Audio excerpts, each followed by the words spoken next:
Hola amigas, ¿cómo están? Bienvenidas a nuestro tercer día de este reto de 365 días de verdad.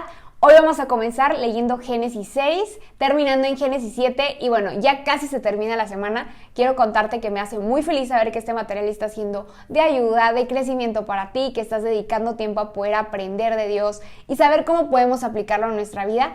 Y también me encanta que me mandes el journal impreso, lo que estás haciendo en digital, tus notas, conclusiones. Me encanta, estoy aprendiendo mucho de ti y espero seguir leyéndolas en los comentarios por acá.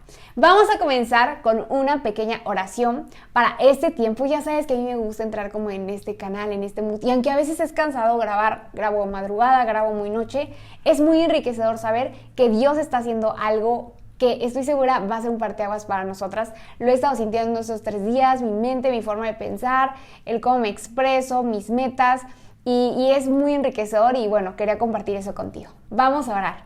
Papá, gracias por este tiempo, Señor, gracias porque estamos en el tercer día, pero tenemos toda la disposición para poder seguir avanzando y corriendo hacia tu carrera en este reto que tomamos. Te doy muchas gracias por todo lo que has hablado en nuestras vidas, Señor, por las conclusiones que tu Espíritu Santo ha traído a nuestro corazón, porque tú has podido ayudarnos en procesos, has podido ayudarnos a tomar decisiones, has podido traer claridad en la situación que estemos viviendo, Señor.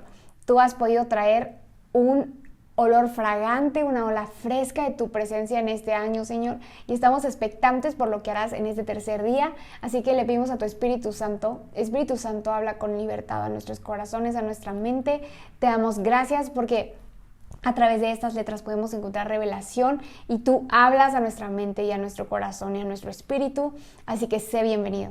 En el nombre de Jesús, amén. Vamos a comenzar con Génesis 6:1.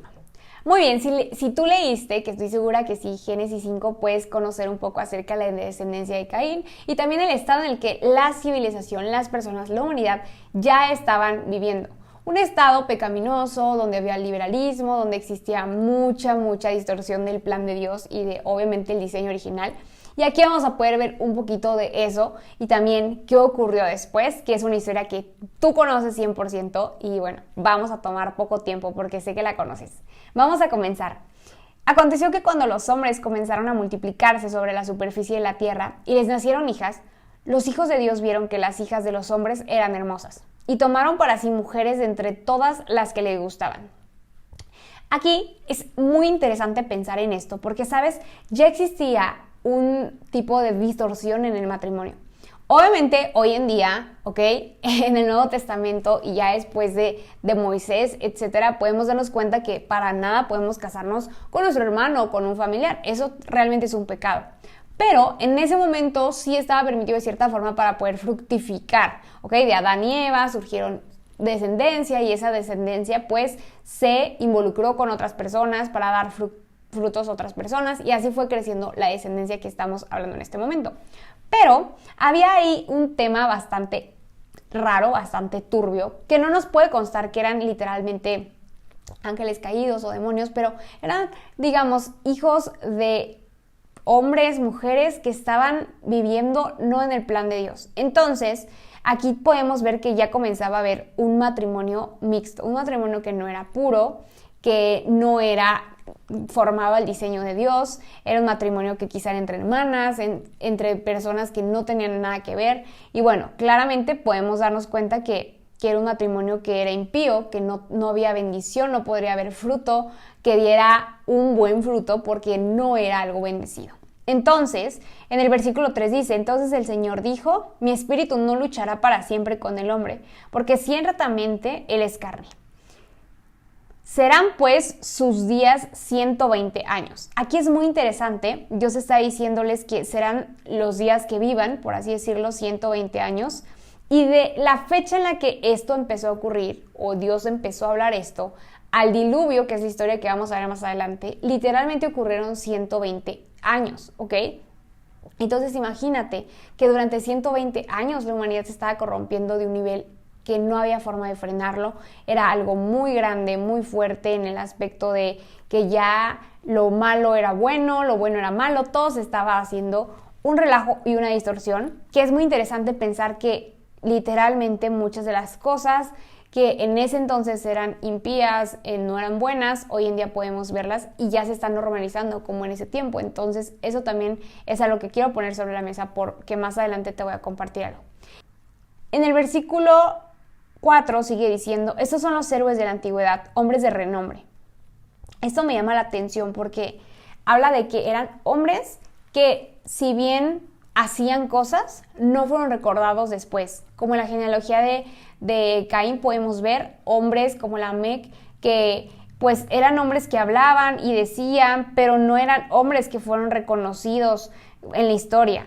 Entonces esto es muy interesante saber porque puede que tú hagas cosas, pero al final vas a ser reconocido por lo que Dios haga a través de tu vida. Y aquí pues es un ejemplo de eso, ¿no? Generaciones pasaron. Podemos ver en Génesis 5 la historia de Lamec, que él era la vanagloria, pero al final no fue reconocido, no hizo nada después y él nunca se volvió a nombrar en la Biblia. En el versículo 5 dice, el Señor vio que era mucha la maldad de los hombres en la tierra y que toda intención de los pensamientos de su corazón era solo para hacer siempre el mal. Qué fuerte, ¿no? Saber que lo que tú creaste para disfrutar tiene un corazón que siempre hace el mal, o ese es su objetivo. Y wow, digo, yo no soy mamá aún, pero creo que pensar que quizá tu hijo tiene un corazón con maldad o un corazón como no lo esperaste, creo que puede llegar a entristecerte. Porque es aquí siento que Dios piensa, o sea, no hay ningún aspecto del hombre que no se haya corrompido por el pecado. Ya todo lo hacen mal, siempre hacen mal las cosas. Y en el versículo 6 dice, y al Señor le pesó haber hecho al hombre en la tierra y sintió tristeza en su corazón. O sea, esto me hace sentido porque nuestro corazón, lo que hay bueno o malo, sí afecta el corazón de Dios. No en el sentido de que obviamente afecte al grado de que Dios deje de ser Dios para nada, pero sí lo entristece, sí lo pone triste porque su creación, tú y yo, que fuimos creados para elegirlo, muchas veces no lo hacemos y siento que eso también tiene que ver. O sea, aquí podemos ver cómo Dios también es un Dios sensible, que siente, que puede tener esa capacidad como nosotros. En el 7 dice, entonces el Señor dijo, borraré de la superficie de la tierra al hombre que he creado desde el hombre hasta el ganado, los reptiles y las aves del cielo, porque me pesa haberlos hecho. Wow. Pero Noé halló gracia ante los ojos del Señor. Sabes, me gusta mucho conocer que hubo un hombre que sí tiene el corazón de Dios, porque cuando Dios se da cuenta que la humanidad está muy mal, creo que entiende en esta parte que existe una separación y que ya no son semejantes. O sea, es como si tú te vieras un espejo y dijeras, wow, eso se parecía a mí, y de repente ves que está roto, pero hay una persona que sí se logra ver a través del espejo como tú, y en este caso era Noé. Y me gusta porque, bueno, podemos entender que Noé era el nuevo Adán. O sea, era como una esperanza, era como, wow, existe una persona que puedo usar su vida con propósito para traer restauración, para poder traer una nueva oportunidad a aquellos que quieran seguirme, que quieran amarme. Y yo puse aquí que prácticamente me gusta porque dice, halló gracia. Y la gracia es algo que no se puede ganar, pero sí lo podemos encontrar en Jesús, en su camino. Hoy en día tú y yo podemos encontrarlo al aceptar que Cristo murió y resucitó al tercer día y su Espíritu está en nosotros. Pero en ese entonces bastaba que solamente Noé creyera en Dios, fuera firme, fiel, tuviera un corazón justo para poder encontrarla. Y como está en Romanos 5:20, donde abunda el pecado, sobreabunda la gracia. O sea, es como este hecho de que, ok, existe pecado aquí, pero mi gracia puede más que eso y es suficiente. Y Noé dio esa esperanza. Ahora, ¿por qué te dije todo respecto a que muchas de las cosas que se vieron en ese entonces quizás se están repitiendo ahorita? En Mateo 24:37 dice, pero de aquel día y hora nadie sabe, ni siquiera los ángeles del cielo ni el Hijo, sino solo el Padre, porque como en los días de Noé, así será la venida del Hijo del Hombre. Aquí Mateo está refiriéndose a la segunda venida de Cristo, que eso pues lo vamos a ver más adelante, pero prácticamente está dándonos a entender que así como vimos cómo se comportaba la humanidad, cómo era el corazón de la humanidad en ese tiempo, así será una señal para saber que Cristo va a volver. Y hoy en día, muchas de las cosas que vemos, experimentamos, conflictos sociales, pensamientos o distorsiones de la verdad de Dios, tienen mucho que ver con esto. Entonces eso es lo que me llama mucho la atención. ¿Qué puntos pueden ser? Pues obviamente creo que hay una perversión sexual durísima en esta temporada. También hay muchísima violencia, corrupción. Hay muchos puntos que podemos ver y que lastiman, pero están pasando y tiene que ver con el plan de Dios, como lo menciona. En el versículo 9 continuamos y dice: estas son las generaciones de Noé. No era un hombre justo, perfecto entre sus contemporáneos, o sea, entre su generación. Noé siempre andaba con Dios. Noé engendró 3 hijos, Sem, Cam y Jafet. Me encanta cómo, o sea, Dios describe a Noé, que era un hombre justo y perfecto entre su generación. Imagínate, o sea, quiero preguntarte, y yo también me hago esa pregunta, o sea, yo, ¿cómo me definiría Dios en este momento? Como una persona justa y de verdad que honra y que quiere estar cerca de Él, que es perfecto en el aspecto de que no soy perfecta, pero Dios puede perfeccionarse en mí. ¿O cuál sería la definición de Dios? Y es la pregunta que quiero hacerte para empezar este video. ¿Qué definición tendría Dios de ti en esta generación? Los 3 nombres, los 3 hijos de Noé, los utilizó a Dios el resto de la raza humana para crearla, y más adelante vamos a ver un poco eso. En el 11 dice: pero la tierra se había corrompido delante de Dios y estaba la tierra llena de violencia. Dios miró a la tierra y vio que estaba corrompida porque toda carne había corrompido su camino sobre la tierra. Y creo que el que esté algo corrompido no es más que un estado del corazón. Pueden existir muchas cosas, incluso yo considero que hoy en día, el año pasado, lo que vivimos acerca de la guerra de Israel que sigue aún, es que hay gente que puede estar en un lugar corrompido, pero su corazón, su fe, no lo están. Y creo que es una definición, que a veces sentirnos corrompidos es algo más de nuestro corazón que de nuestra situación física. Aparte, creo que el estado de estar corrompido, de un corazón corrompido, es cuando la perspectiva divina y verdadera se va de nuestras mentes. Y siento que es como que se nubla, que ni siquiera alcanzas a ver la verdad de Dios, ni siquiera alcanzas a ver lo que Dios habla a tu vida. Eso es algo que en este tiempo que leí vino a mi mente. En el versículo 13 dice: entonces dijo Dios a Noé: he decidido poner fin a toda carne, porque la tierra está llena de violencia por causa de ellos. Por eso voy a destruirlos junto con la tierra. O sea, es increíble saber cuánta gracia halló Noé para que literalmente Dios hablara y revelara esto a él y le dijera: voy a hacer esto, voy a destruir, voy a hacer... O sea, wow, qué impresionante saber que... O sea, qué impresionante saber que Noé, aún sabiendo eso, iba a seguir teniendo el mismo corazón para Dios. Ahora, del versículo 14 al versículo... pues prácticamente hasta el versículo 5, podemos, hasta el versículo, 7.5, del versículo 6.14 al 7.5, prácticamente podemos ver cómo Dios va revelándole su plan a Abraham. Le da medidas, le da puntos muy específicos, le pide que cada especie, lo natural, lo puro, lo que él creó, pueda permanecer. Entonces le pide que por favor haga el arca de Noé, que la construya. Y básicamente puedes ver en el versículo 6.14 que dice que haga el arca y todas las instrucciones, que no voy a leer porque es mucho, pero algo muy interesante de esto es que yo puedo darme cuenta cómo Dios va dándole instrucciones a Noé antes de revelarle su plan. Si bien desde el inicio le dijo cuál era el fin o la intención, no le dijo lo que iba a hacer hasta el final. Y esto me llama mucho la atención porque en el 17, ya cuando Noé había construido el arca, Dios le dice: entonces yo traeré un diluvio sobre la tierra para destruir toda carne en que hay aliento de vida debajo del cielo. Todo que hay en la tierra perecerá, o sea, morirá. Pero estableceré mi pacto contigo. Entrarás en el arca, tú y contigo tus hijos, tu mujer y las mujeres de tus hijos. Y todo ser viviente de toda carne meterás de 2 de cada especie en el arca para preservarles la vida contigo. Macho y hembra serán. De las aves según su especie, de los animales según su especie, y de todo reptil de la tierra según su especie. De 2 de cada especie vendrán a ti para que les persevere la vida. Preserves la vida.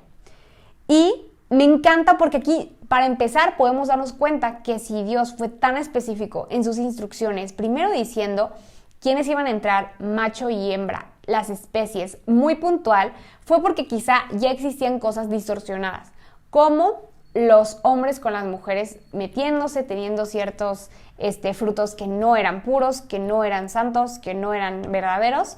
Entonces imagínate, ya estaba muy corrompido el asunto y Dios le dijo y le fue específico, vas a hacer esto y aquello y todo esto. Ahora, me encanta porque en el versículo 6:22 dice, así lo hizo Noé, conforme a todo lo que Dios le había mandado, así lo hizo. O sea, Noé no le reprochó absolutamente nada, no le dijo cómo, cuándo, por qué a mí, por qué yo, Dios, yo no quiero para nada. O sea, Noé fue haciendo lo que Dios le dijo, de 1-0 el plan. Y en el versículo, ahora sí pasando a Génesis 7, sí, seguimos en la misma historia, dice, Génesis 7:1 dice, entonces el Señor dijo a Noé, entra en el arca tú y todos los de tu casa, porque he visto que solo tú eres justo delante de mí en esta generación. Me encanta cómo Dios sigue afirmando a Noé, diciéndole, tú eres justo, tú eres digno, tú de verdad has hecho que todo lo que yo quiero lograr en este plan sea. Ahora, en una versión no dice entra en el arca tú, dice ven, ¿ok? En alguna versión, quizá la tuya diga así, ven en el arca o ven al arca tú y todos los de tu casa. Lo que nos hace pensar que Dios estaba dentro del arca, o sea, que Dios le dijo, yo estoy aquí, puedes venir, es un lugar seguro, entra, etc. Y algo que yo puedo definir de todo esto, que ahorita terminando vamos a ver, es que Noé tuvo una obediencia activa. Como te dije desde Génesis 6, por ahí del 12, podemos darnos cuenta que Dios empieza a revelarle su plan. Pero el plan pudo haberse quedado en plan si no hubiera existido una obediencia activa, que no hubiera puesto manos a la obra, que no hubiera puesto el plan literalmente en obediencia. Y creo que muchas veces nos quedamos o en el plan o en la planeación o ya con la respuesta, pero nuestra obediencia no está siendo activa a lo que Dios nos está diciendo. Y es algo muy fuerte porque ¿cuántos de nosotros no hemos dudado de lo que Dios nos dice, no hemos pedido otra confirmación, no le hemos dicho, Dios, háblame otra vez, dímelo, cuando ya te lo dijo, pero a veces no estamos viviendo en una obediencia activa. Y podemos darnos cuenta, imagínense, ¿qué hubiera pasado si Noé no hubiera tenido una obediencia activa? Capaz de que no se existiría lo que hoy no existe, no hubiéramos sido rescatados, la humanidad se hubiera perdido, estaríamos en otro lado, en otro momento, en otro lugar. Y algo que me llama mucho la atención es que aquí también Dios le da la orden y le vuelve a repetir su plan. Capítulo 7, versículo 2 dice, de todo animal limpio tomarás contigo 7 parejas del macho y su hembra. De todo animal que no es limpio, 2, el macho y su hembra. También el ave de los cielos, 7 parejas, macho y hembra, para conservar viva la especie. Porque dentro de 7 días yo haré llover sobre la tierra 40 días y 40 noches y borraré de la superficie de la tierra todo ser viviente que he creado. Y Noé hizo todo conforme a lo que Dios le había mandado. Es increíble saber, de verdad, increíble saber lo que Noé hizo, lo que Noé dejó de hacer también para llevar el plan de Dios a cabo. Igual no dice a qué se dedicaba Noé, no dice a qué se dedicaba su familia, pero imagínate, si no era justo en esa generación, me hace pensar que Noé estaba apartado de ahí. Entonces quizá él era alguien que tenía como su espacio con su familia, que tenía esta pequeña comunidad sana de su familia y él, que rendían fruto a Dios, que pasaban tiempo con él, que deseaban poder conocerlo y que su corazón fuera así. Me encanta también porque me hace pensar en este hecho. Vamos a saltarnos hasta el versículo 13 de este capítulo 7. Perdón si me salto, hay muchas cosas que se repiten, hay muchas cosas en las que creo que no, yo en mi personal conclusión no enfatizo. Si tú enfatizas, pónmelo en los comentarios, pero es por eso que me salto algunos versículos. 13 dice, en este mismo día Noé entró en el arca con Sem, Cam y Jafet, son hijos de Noé. La mujer de Noé y las 3 mujeres de sus hijos con ellos. También entró toda fiera según su especie, todo ganado según su especie, todo reptil que se arrastra sobre la tierra según su especie y toda ave según su especie, aves de toda clase.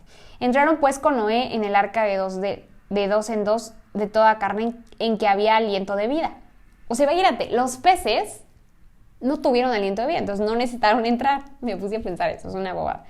Los que entraron, macho y hembra de toda la carne, entraron como Dios se los había mandado. Esto me hace pensar que el animal tiene un instinto migratorio de decir, ok, es momento, lo siento, vamos hacia allá.